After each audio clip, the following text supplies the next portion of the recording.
Amendement numéro 927. Merci Madame la Présidente. Cet amendement propose la création d'un programme dédié à la transition énergétique et à l'adaptation aux conséquences du changement climatique du ministère des Armées. Car même si la défense française est exempte de nombreuses mesures des accords de Paris ou de l'Union européenne relatives au changement climatique, elle doit, par la force des choses, tendre à s'adapter aux nouveaux enjeux écologiques et climatiques. La création d'un programme bifurcation énergétique et écologique viserait à intégrer un nouveau logiciel de réflexion au sein de nos armées et à y associer des moyens spécifiques afin de renforcer et pérenniser les réflexions et chantiers déjà amorcés. Il faut savoir qu'en 2020, la consommation de carburant représentait les 3/4 des 840 millions d'euros de la facture énergétique de la défense. Dès lors, les ressources n'étant pas infinies, il est nécessaire de trouver des alternatives, surtout lorsqu'on se rend compte que les ambitions en matière de recours aux biocarburants, par ailleurs contestables, s'élèvent à 1% dans le PLF 2023. La création de ce programme permettra la réalisation d'une étude d'impact de l'empreinte carbone des 3 armées, des services et formations militaires et de l'administration. Il permettra aussi d'appréhender avec précision comment assurer notre défense avec un moindre recours aux énergies fossiles et d'avancer sur la nécessaire adaptation de nos équipements et de nos méthodes d'intervention dans des environnements radicalement modifiés. Et il pourra enfin soutenir la vérification de la qualité du bâti dans lequel vivent et travaillent nos 3 armées et leurs administrations. Merci. Merci Madame la députée. Monsieur le rapporteur, votre avis? Oui, bonsoir. On est à peu près dans le même argumentaire que les 2 précédents amendements. Je vais aller donc assez vite en mettant en avant d'abord la stratégie climat-défense du ministère de la Défense, d'autre part les faibles marges de manœuvre sur la partie équipement et la partie déjà prise en compte par le budget sur la partie infrastructure militaire. Je suis sceptique quant à la création d'une ligne budgétaire unique et dédiée à ces problématiques. La transition écologique étant un enjeu transversal qui surplombe l'ensemble des dépenses du ministère, gestion foncière, immobilière, achat, maintenance, innovation, et qui est prise en compte, comme l'a dit le ministre tout à l'heure. Donc avis défavorable, qui est un avis de la Commission, puisque cet amendement avait été présenté en commission. Merci Monsieur le rapporteur. Monsieur le ministre. Oui, merci Madame la Présidente. Madame la députée, donc, même argumentaire que tout à l'heure, j'y rajouterai. Je pense que par transparence vis-à-vis de nos concitoyens et donc du Parlement, je pense aussi que désormais il faut qu'on ait une approche territoriale, régiment par régiment, base aérienne par base aérienne, base navale par base navale, parce qu'on voit bien que les sommes d'argent, quand on les déploie comme ça, sur notamment la sobriété énergétique des bâtiments, au fond, c'est très compliqué de se faire une idée. La réalité, c'est que pour chaque travaux engagés du Minarme demain, l'ensemble des critères que vous avez évoqués sont pris en compte. Donc, avis défavorable ou retrait, mais je m'engage à faire preuve de peut-être plus de finesse dans la transparence de ce qui est fait. Merci Monsieur le ministre. Je mets donc aux voix cet amendement 927 qui a reçu un double avis défavorable. Qui est pour? Qui est contre? L'amendement est rejeté. L'amendement 964, Madame Lévrault. Merci Madame la Présidente. Cet amendement vise à aider à évaluer l'impact du numérique sur l'environnement. D'après les rapports de nos groupes industriels de défense, se développent des fonctions et services éco-responsables dans le domaine informatique pour réduire les émissions de gaz à effet de serre. Dans l'un d'entre eux, 44% des nouveaux développements sont éco-conçus. Ces fonctions et services conçus avec des matériaux plus respectueux de l'environnement permettront surtout une baisse d'émissions des gaz à effet de serre grâce à une exploitation optimisée.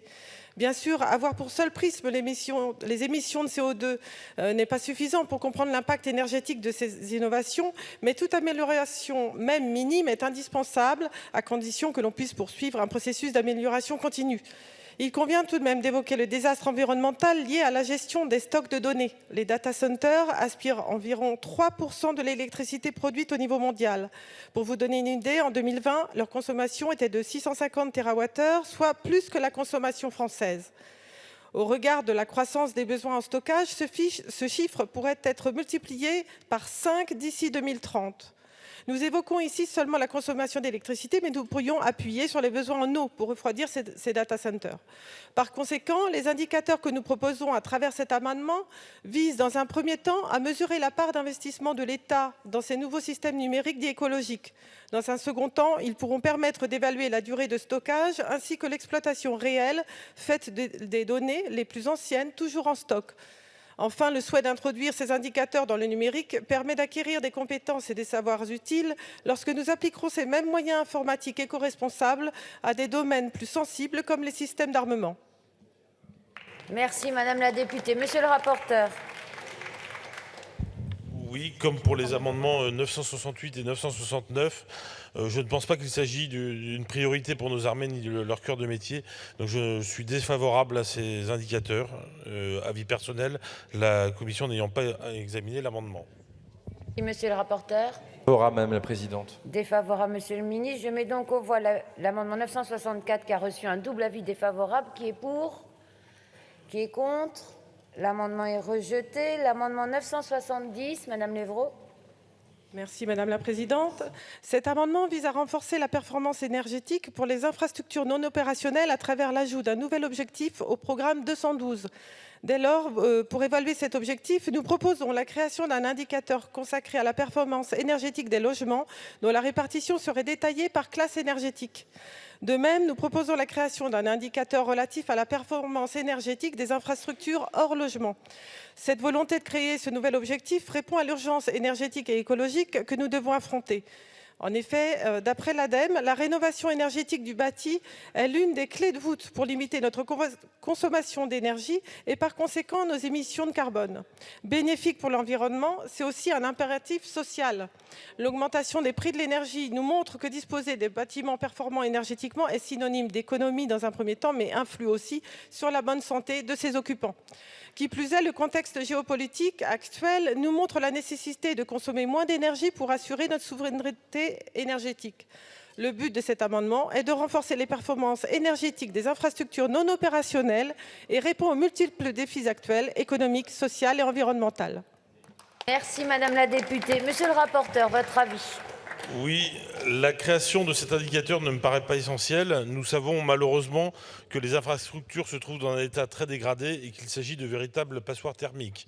Je pense qu'il serait préférable d'orienter ces indicateurs vers l'amélioration des conditions de vie des militaires qui me semble être à la priorité. Donc un avis défavorable à cet amendement, avis personnel, la commission n'ayant pas examiné l'amendement. Merci Monsieur le ministre. Effort de synthèse. Avis défavorable un peu pour les mêmes raisons tout à l'heure sur la faisabilité.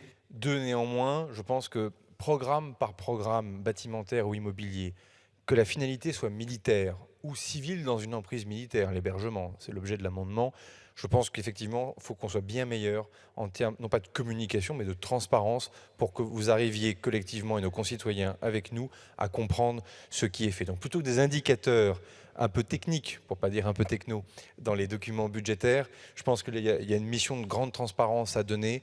Et d'ailleurs, je mesure que ça peut même faire l'objet d'une audition spécifique de la Commission de la Défense des différents cadres du ministère, évidemment avec votre serviteur, ou de la secrétaire d'État qui va se déployer sur le sujet pour avoir une feuille de route concrète sur le sujet. Le ministère des Armées doit montrer l'exemple. J'entends bien évidemment le message. Avis défavorable au retrait pour toutes ces raisons. Merci, Monsieur le ministre. Je mets donc aux voix l'amendement 970 qui a reçu un double avis défavorable. Qui est pour? Qui est contre? L'amendement est rejeté.